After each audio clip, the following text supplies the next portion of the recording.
I did find out last weekend while you were out of town, your mom listens. Oh. Okay. Hi, Mom. Yeah.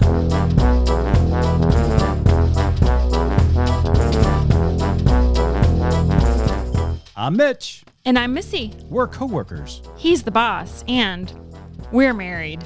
And she's the boss. Together, we host Good Faith Weekly, a podcast on faith and culture. What could possibly go wrong? Tune in and find out. Missy. Welcome to Good Faith Weekly. On this episode, we've got a very special start to the pod. We want to welcome our new interim co-host, Missy Randall. And Missy and I are going to catch up and talk about life a little bit as we begin. And then we're going to shift to the news, talking about some of the most important issues facing our culture today. We're going to talk about the battle for women's reproductive health in Florida and the state of Kansas. And then we're going to talk about some really good news at Good Faith Media, the release of Tony Cartledge's new 12-volume commentary series. And you're going to want to hear a lot more about that. And then later in the pod, Missy and I are going to sit down with Wanda Kidd, recently retired campus minister and aspiring comic. So it's going to be a great pod. Make certain that you stay tuned.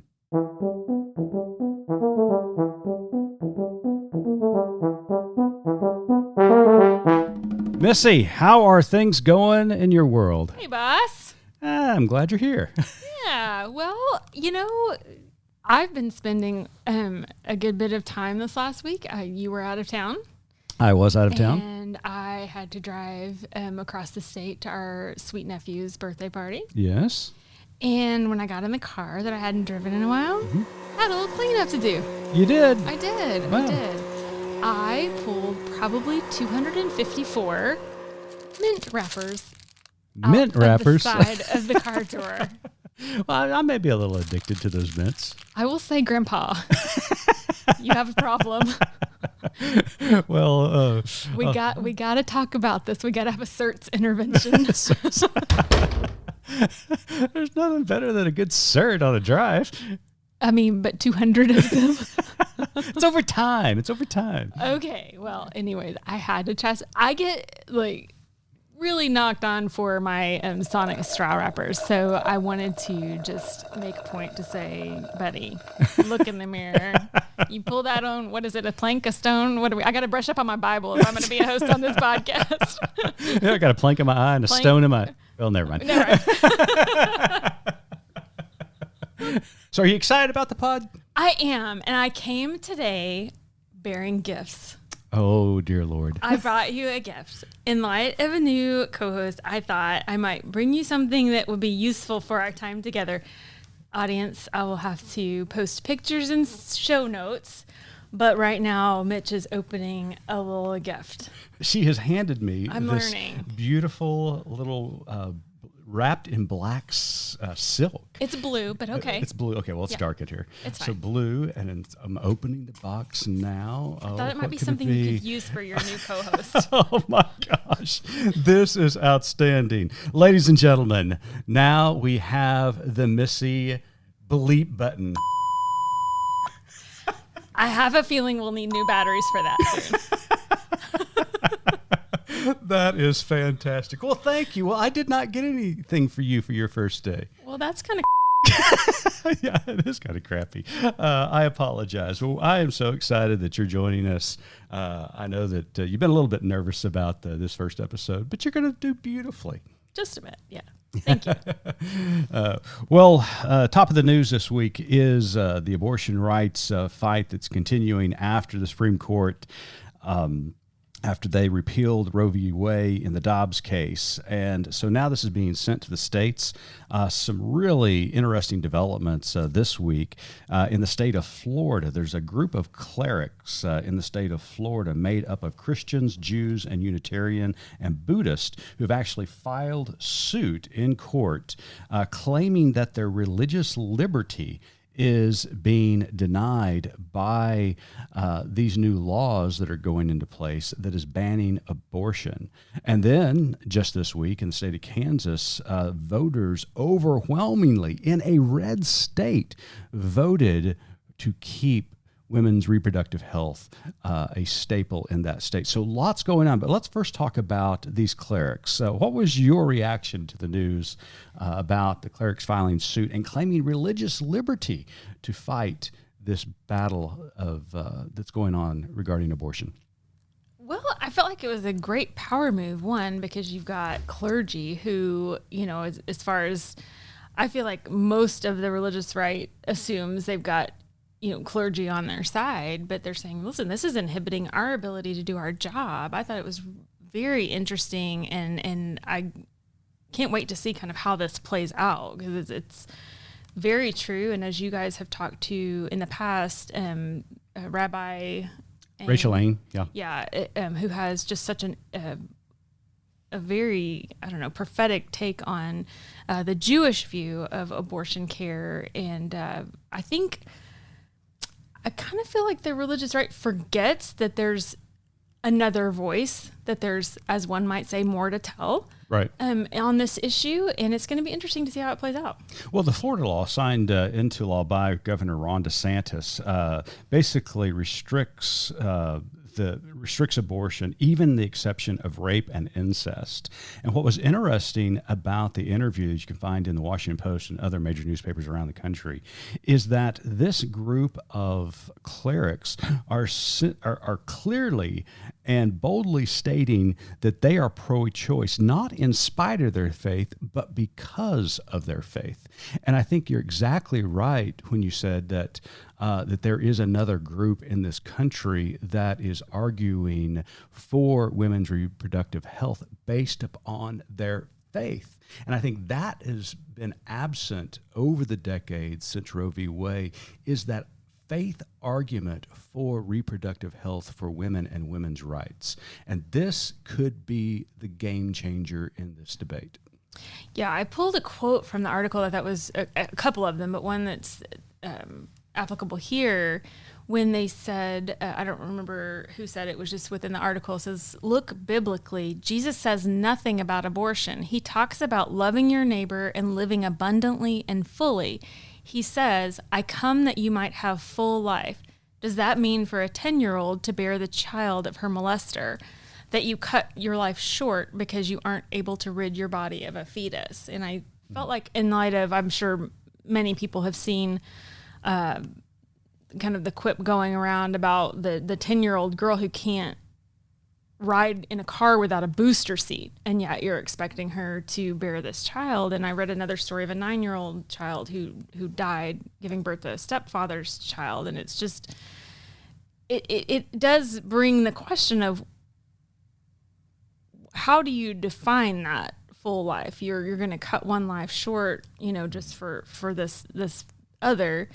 And where do you reconcile that? And I think what we need to allow room for is sometimes life is messy. It's not cut and dry. There's not black and white. And that's why these decisions need to be made with a physician, with a counselor, with a clergy, someone who has your best interest and knows your situation at heart, and not with these hard and fast laws that restrict those people and those professionals and experts in your life who are helping you navigate what's the best thing to do for all involved. Yeah, absolutely. And then later on in the week, after we came across this article in Florida, of course, in the state of Kansas, they took it to a ballot initiative, and the people of Kansas, citizens of Kansas, overwhelmingly voted to keep reproductive rights for women, which is a little bit out, surprising, because Kansas is such a red state. They have not voted for a Democratic president in 50 years. It's the home of Eisenhower, home of Bob Dole. I mean, it's just really, really kind of surprising, I guess. Not that they won, but that it was so overwhelming. And so I want to ask you a question, because you grew up in fundamentalist churches, just like I did. Our previous host, Autumn, grew up in fundamentalist churches as well. So how did your position on this issue evolve over time? Because, I mean, if you grew up like me, and I know you did, we, were staunch pro-life because that's what we were hearing from the pulpit. So what began to kind of change the needle for you? Well, I did write a very well-researched paper in high school opposing abortion. Well, of course you did. Of course you did. And apparently it was not convincing. I don't know. I have that in our closet. Maybe someday I'll bring it out and read an excerpt for our listeners. I'm super embarrassed about that now, but I will tell you that, one, I was opposed at that time, and two, it was also an easy issue to research. Sure. And write a paper. And as you probably have gleaned in school, I was real good at phoning it in. No, I just don't imagine. But I think that's relatable. And I honestly can't remember your original question, but I'm going to go on a diatribe here. Okay, all right, good. I honestly feel like just as when I was 15 and had to write a research paper, which I loathed research papers and thought, what's the easiest thing to write about? Oh, I'll write about abortion. Mm-hmm. I feel like that's what is happening with the right. It's the easiest issue to garner their base and to get people fired up. We've talked about before. I know you and Autumn talked about it's just a low cost issue to rail against. So for me personally, kind of evolving on this issue just came with exposure. I don't know.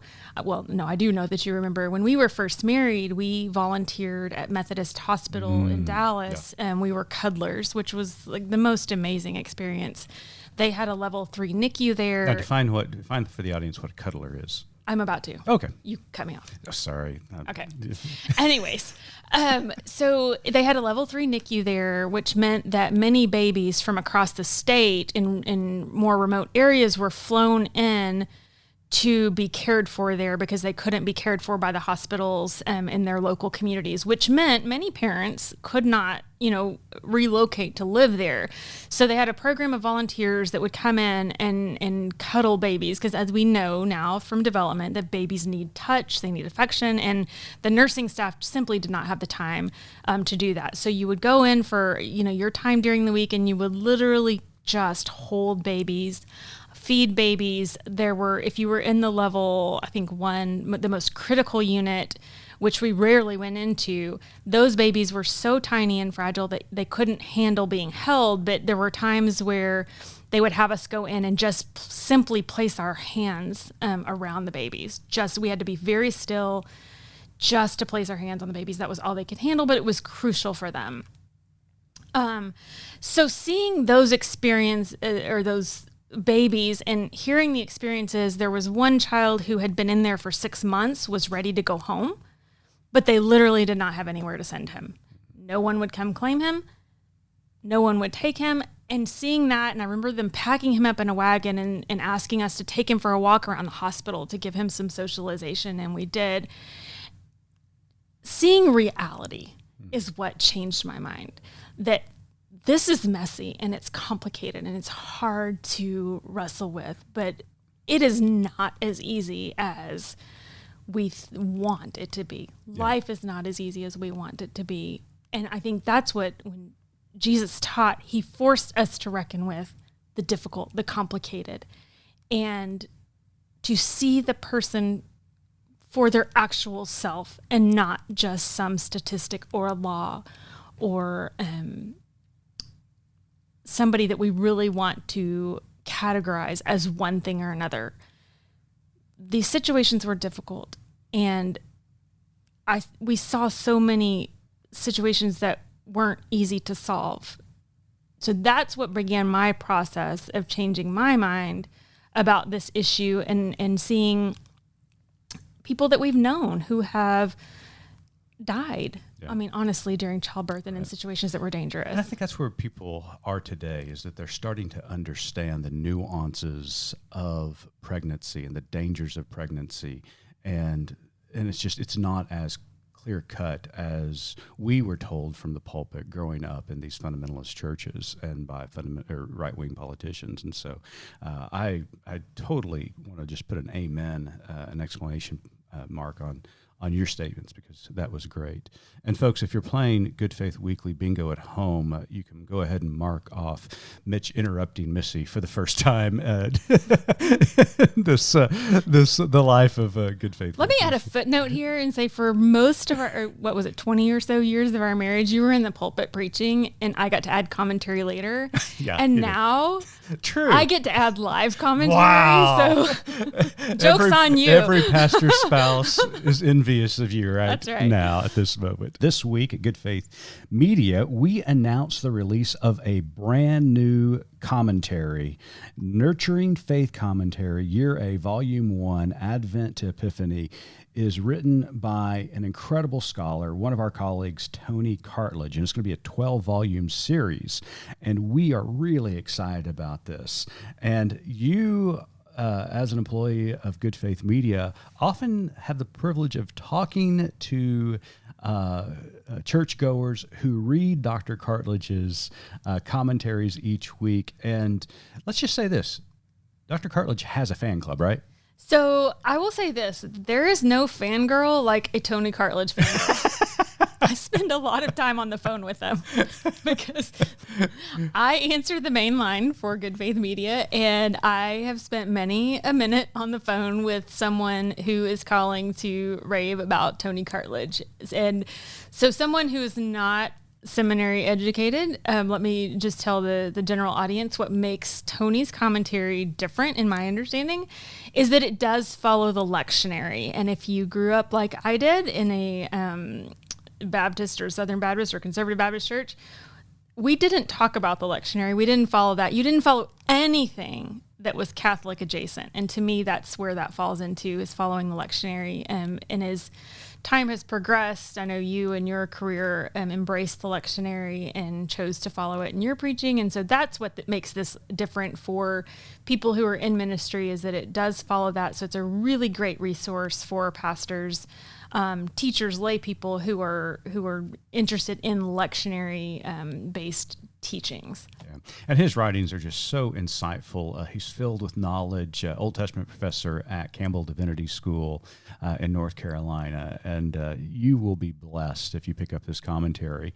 And we encourage you to do so, and do so quickly. You can actually subscribe to the entire 12-volume set at goodfaithmedia.org. And if you subscribe, that locks in a $25 price point for each volume. That price is going to go up in 2023 to $30. But if you subscribe today, you can get all 25 volumes as they are released for $25. Clear as mud, right? Clear as mud. Absolutely clear as mud. But it's a great resource. Check it out at goodfaithmedia.org. So I'll put in one more plug that's probably going to get edited out. Hang on. Let me get the my bleep button. Let me get the go ahead. So my favorite comment about Tony Cartledge in his Sunday school material, this is another plug. If you don't subscribe to Nurturing Faith Journal, you should, because Tony also offers weekly Bible studies that can be used for curriculum in your Sunday school class or your Bible study or just, on your own. But my favorite comment I've ever received about Tony's Sunday school or Tony's Bible study curriculum is he doesn't shy away from Should we talk about that a little bit? Let's put a hold on that one, Missy. Dang it. We'll have an entire episode dedicated to euphemisms. Euphemisms? Yeah. Awesome. I've got them all highlighted in my Bible. My youth group experience was not wasted. Oh, my gosh. Well, we're at the end of your first opening at Good Faith Weekly. What do you think so far? Well, I'm not shaking as bad right now as I was at the beginning. Right. But I will say I did find out last weekend while you were out of town that your mom listens. Oh, okay. Hi, Mom. Yeah, that added a whole new level of, oh, crap. Or wait. Oh. Yeah, exactly. So anyways, just keep that in mind. Your mom's listening. Okay, I'll remember that. Well, we are looking forward to your time with us here at Good Faith Weekly, and appreciate you stepping in after Autumn's departure.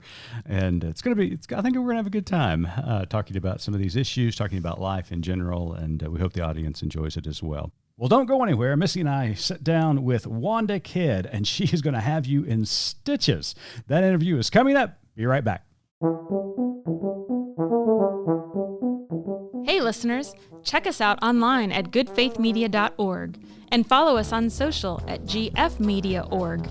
We'd love for you to subscribe, rate, and review the podcast. I'm new here and could really use the feedback, but only if it's glowing. Thanks for listening.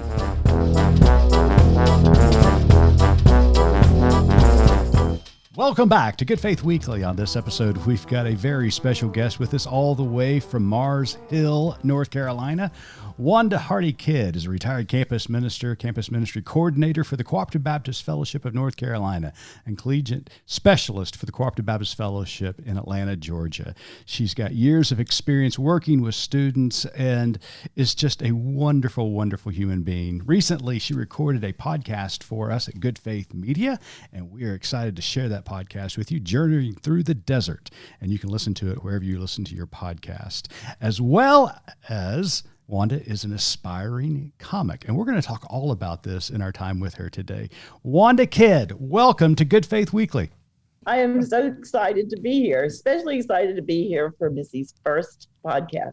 You have no idea how excited I am that you are my first guest. If I could have dreamt up a first person to talk to and be recorded, although I'm not sure the recording is going to be super appropriate. Yeah. Hand to God, Wanda. She started making a list when we decided to, let her be the interim co-host for Good Faith Weekly. You were at the top of that list. So. Absolutely. I'm so excited. Right behind Brad Pitt and I don't want to talk to Brad Pitt.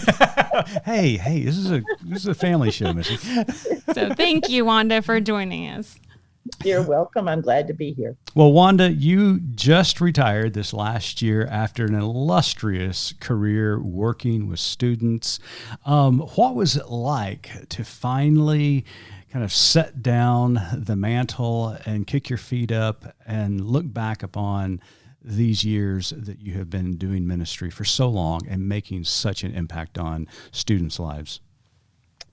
Well, it has been an interesting transition. I already had lined up several things so that I would not be depressed about laying that down. Yeah.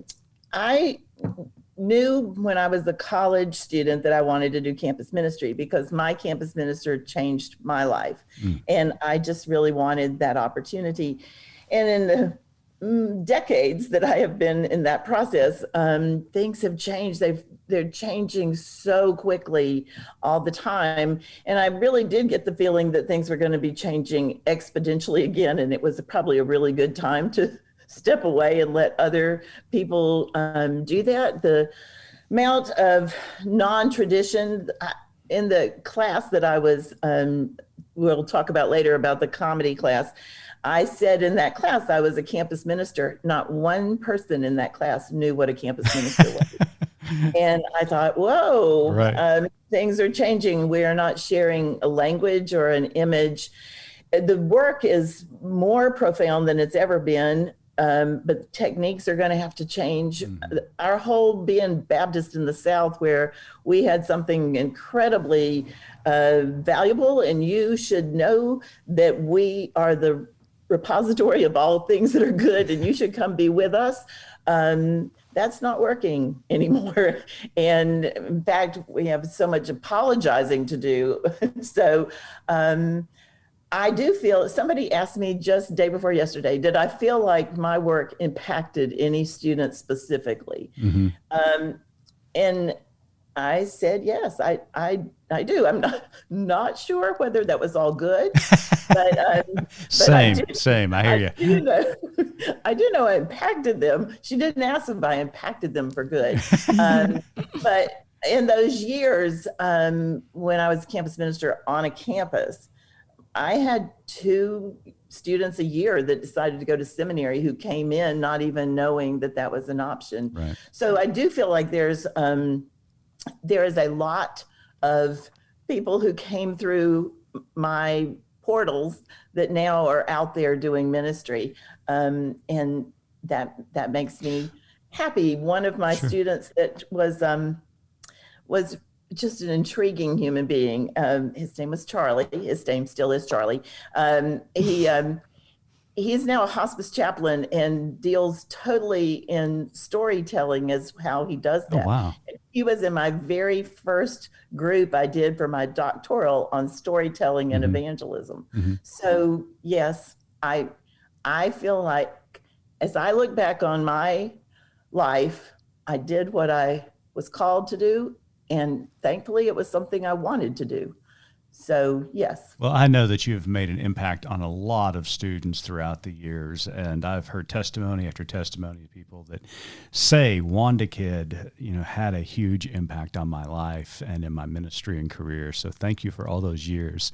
You talked about kind of the trajectory of your ministry and how it changed context over time. What do you think was the major change that you saw from when you began campus ministry to your retirement?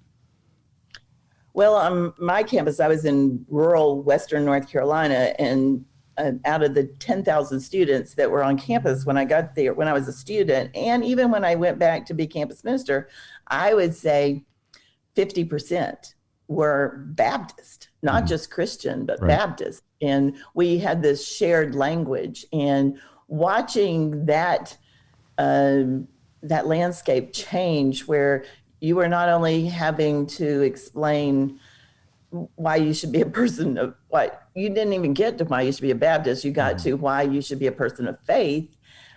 So much sadness and mental health issues became much more pronounced. Students with all kinds of issues were looking for home. That one belief that I say over and over is, when I grew up, you believed and then you belonged. And then somewhere about 25 years ago, with no notice, it became you must belong before you believed. And finding ways to help people feel like they belonged to a group before you could even engage them in a conversation about belief was just probably the biggest transition. So Wanda, I have to say that I only recently had the pleasure of meeting you. I had heard of you from our older son who did an internship program with you, and I just heard the name but didn't quite know who you were, and met you in North Carolina back in March. And I will say that instantly, Autumn, our former coworker and host, and I just became instant members of your fan club. You kept us laughing the entire time you were at our little booth there. And I have just recently, actually this last weekend, had a road trip and put your podcast on to listen to. And so I wondered if you could tell us a little bit about your podcast, share the story that you've told me at CBF about how you got to the point of taking this road trip by yourself. Well, in the introduction, it talks about that there was a lot of loss in my life during a pretty brief period of time. I had lived this very charmed life. Everybody was well and hearty. No pun. We were all good. And then my father died unexpectedly, and I happened to be there. And then 2 years later, my mother died. Then a year and a half later, my sister died. And 10 weeks later after that, my brother died. And then in the midst of that, my husband was having surgery and probably was going to have his leg amputated. And it was just a lot. Goodness, and I try not to think, oh, poor me, look at all that, because they were actually going through horrible things themselves. But I have always struggled with grief in the moment, and it just kept building up. I ended up doing all of their services, their memorial services. So there was never any point for me to sit down and grieve. I mean, I didn't even have a funeral director who helped me. We did all of that. And one day I just saw a camper ride by me on the road. And I said to my husband, if you had, I don't think I can say that. And he said, you were going to say if I had died. I say that a lot around here, Wanda. It's fine.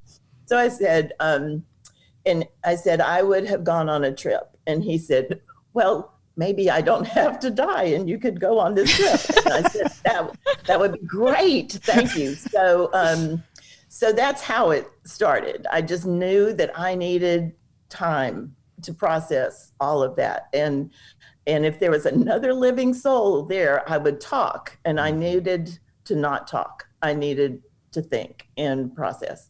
So that is how, and through the 3.5 months, I did go stay with people, and I did talk to total strangers, male, female, children. I can't not talk to people, but it was imposed time of reflection for me. That's one thing I thought about as I was listening, and you mentioned in one of the first episodes about the quiet and the observing, and two things I thought of is a lot of times quiet is painful, but I think necessary for healing, and it sounds like that's what that process was for you. I would go days without turning on the radio. I mean, wow. I just needed that space in my head, that space in my head has always been intriguing to other people. Do you have as many voices as I do? Yeah. Okay, good. Somebody said, I'd take 5 minutes just to walk around in your brain. I said, the amount of therapy it would take you later is not. Right. This is why I like you. We have this conversation often where Mitch will say, you have to let me in on the beginning of the conversation and not midway when you've already had it with all the people in your head. So yes, I understand you. That's very good.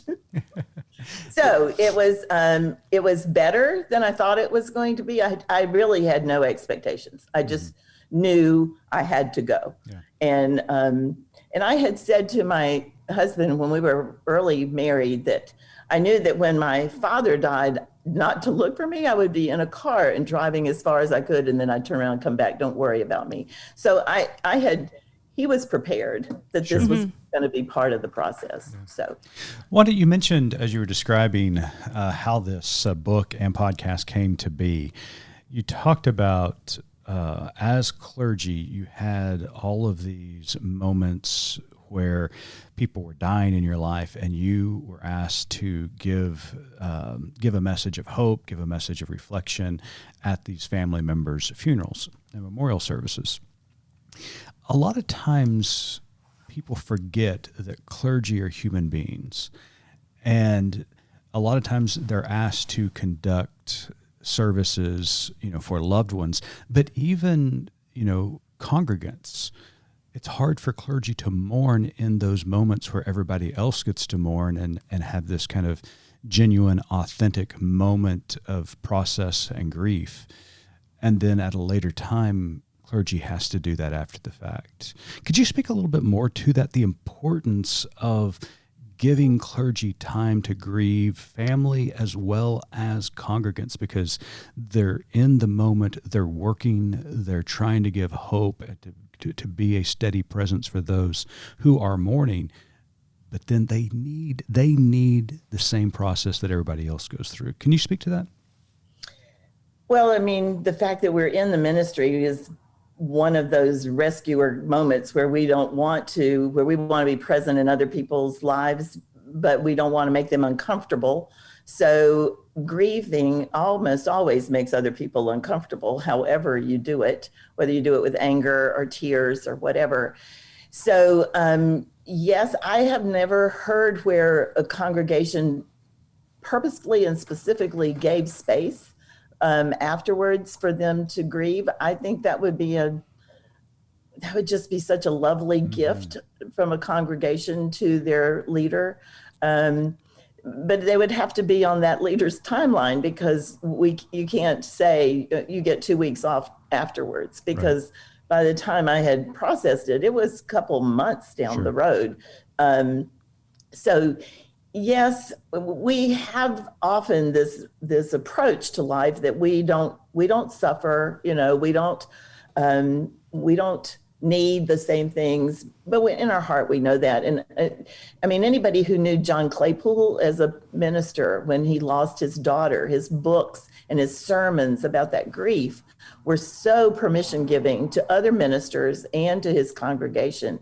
I think it's very, very important and valuable. It's especially hard, I feel like, having been married to someone in the ministry for all these years, when it's family. And what you mentioned was you suffered several losses in your family in which you were having to go into work mode. I know I've seen Mitch do that as well when family members have passed and he's asked to, lead services. It's adding another layer that I've lost a family member and I'm grieving and I'm having to go into work mode. And so I can't imagine what that must have been like for you. And I'm thrilled that you got to take this road trip, and I'm thrilled that you're sharing these moments with us. I've really enjoyed listening. Thanks. It was, well, each of mine were in hospice too. And I think the weeks of hospice were as profound as the death process. I mean, it is a process. So I am a much better minister than I was before all of this happened. Mm-hmm. Sure. But I'm a much better minister than I had a time and place to bring order to it. Mm-hmm. So the podcast, where you can listen to the podcast wherever you listen to your pods, Journey Through the Desert, narrated by Wanda Kidd, and it is fabulous, and we recommend it highly. Well, here's the last topic I want to talk with you about, Wanda. I will never forget the day that our oldest son came home after an internship with the Cooperative Baptist Fellowship of Oklahoma. I want you to let her tell this story. Yeah, but he said, "Dad, there was this woman there, and I thought we were going to talk about Jesus a lot. She wanted to talk about comedy a lot." So tell us what happened at that moment. I was so fascinated that Cole, this had been a thing in the back of my head for my whole life. Truly, I was a storyteller from the time I was a child. I just loved a story. And he came in, and we all talk about where they were going to serve and what they were going to do and where they were in school. And he said, "I'm at Emerson and I am studying comedy." And I went, "That's a thing?" That's what he tells Mom us. And Dad, sure. Mom and Dad said the same thing. Said the same thing. I said it from a sense of awe. Right. And so I just kept talking to him about, well, what does that look like? And how does that become a degree? And how do you do that? And I was truly fascinated. So anytime I would see you, Mitch, I would say, how's Cole? Because he fascinated me. And it was not so much a hidden thing in me. It was just that it just never was going to work out. I mean, I always thought I was going to be Minnie Pearl, but there's still time. Yeah, there's still time. But that kind of comedy died almost about the time I could have stepped in to do something like that. Sure. And then all stand-up had to go through bars, and I just didn't want to do that. Then I had children, and then I had, then I worked for religious organizations. So I had to bide my time, and it was just always back there. And I would say to myself, the fact that you were a student minister, you got to do this, you got to make people laugh and do all that, that was going to be enough. But when I got ready to retire, I thought my heart is not going to lay calmly in my chest until I have given this a try. We are so excited that you are trying it because you are hilarious. I also am biased and think my son is as well.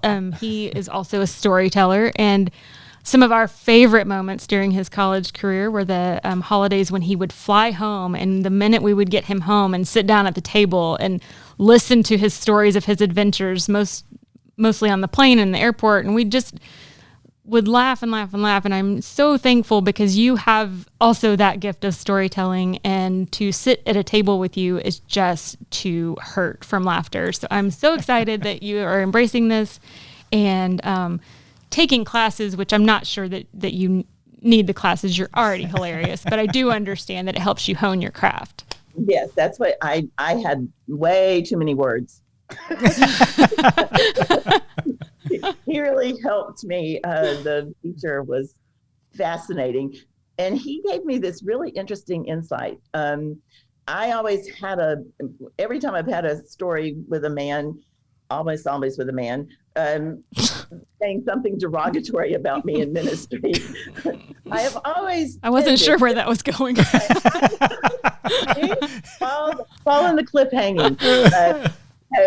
I always felt like I had to come back with a period, got a gotcha moment. Right, but, sure. He didn't catch me off guard. And so when I was telling those stories, they often were self-deprecating. And these young students in the class said, no, we don't want you to put yourself down. Don't do that. Mm-hmm. And teaching me to just leave the story open-ended and let other people find their own voice in that story was such a learning moment for me. And so I said that to the teacher. And I said, I'm really having a hard time letting go of my moments of, I got this. Sure. And he said, I think because you are a strong woman in a male-dominated place that you have had to stake your stand everywhere you've been. I bet that was exhausting. And I wrote back, that is so insightful. Yeah, right. So yeah, it's been very freeing for me to do this. And I got to be the closer. We had a graduation and I got to be the closer. I saw that. I thought there must be a reason, right? And my style was really different from the rest of theirs. Let me just tell you, they were one-liners and lots of, can I shock you enough conversations. And mine was not, but they laughed and applauded. And it was very like, okay, I am not the number one. My family motto should be, I'd rather be right than rich. But the old age thing should be, I just want to make sure I'm not crazy. That's do you though? I don't know. It's way more fun on the crazy side. I don't know where it's going to go. I think I'm going back to Charlotte, and this little group is going around to open mic nights. So that's so exciting. You need to bring this show on the road and let us know where you're going to be. That's going to be exciting. We will definitely be there. We got to figure out how to kind of leverage this for Good Faith Media as well. Don't we need an on-staff like comic Good Faith or Laughs something? or something like that? Yeah. That'd be great. Yeah. We need to do something like that. Yeah. So, well, Wanda, thank you so much for being with us today. We knew you were going to be a delight, and you certainly were. And Missy is just tickled pink. I wanted to pull out one of the quotes from episode 2 or 3, maybe. And your prayer at the end, I wanted to repeat it back for you and let our listeners hear it as well. It says, God of comfort and healing, please help us recognize the sacred moments in our life when they present themselves and teach us to practice leaning into those moments. And I wanted to say that because I feel like laughter brings us comfort and laughter brings us healing. And it is a sacred moment. And I thank you so much for sharing that gift with us. I thank you for knowing us and allowing us into your life. And we are so excited to follow your new career, your second career, which I hope you never retire from. And that is making us laugh. Thank you. Wow, that was really good. Thanks. You kind of made us all cry. I've been workshopping workshopping that for the last 30 seconds. So how'd it go? Well, very well. Well, Wanda, again, thank you so much. But before we let you go, here at Good Faith Media, we ask all of our guests the one final question on the pod, Good Faith Weekly. And this is Missy's first time asking this question. So, Missy, take it away. Wanda, as you may know, our tagline at Good Faith Media is "There's more to tell." In light of your work and all we've discussed today, what is your more to tell? I'm going to just give you just a little bit because I hope I get to come back to talk about this. My new thing is being present and attentive to the young people who are being who are leaving foster care and finding different ways that we can minister to them. And our church is in the process of turning our third floor that is not used for anything into housing for 18 to 24-year-old males that are coming out of foster care. That's incredible. And I think there's a lot to be done and said about that in congregations. And so that is my new hope and voice.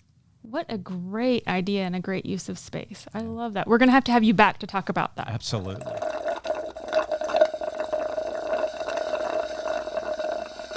So, Missy, you survived your first episode. What'd you think?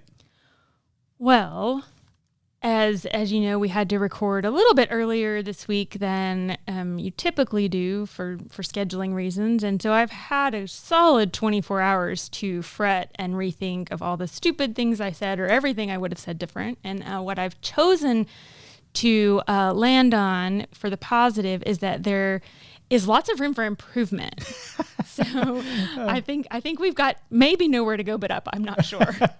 Well, you did absolutely great. I was really thrilled with content, and I know you were nervous going into this, but you seemed relaxed and conversational. Well, there's a reason for that.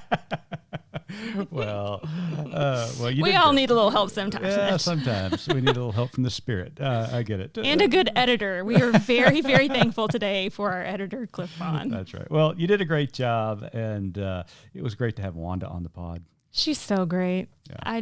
I would love to just sit around a table with her for a long time. Yeah. She's hilarious. Well, congratulations. Thank you. We're going to keep you around another week. Well, I hope so.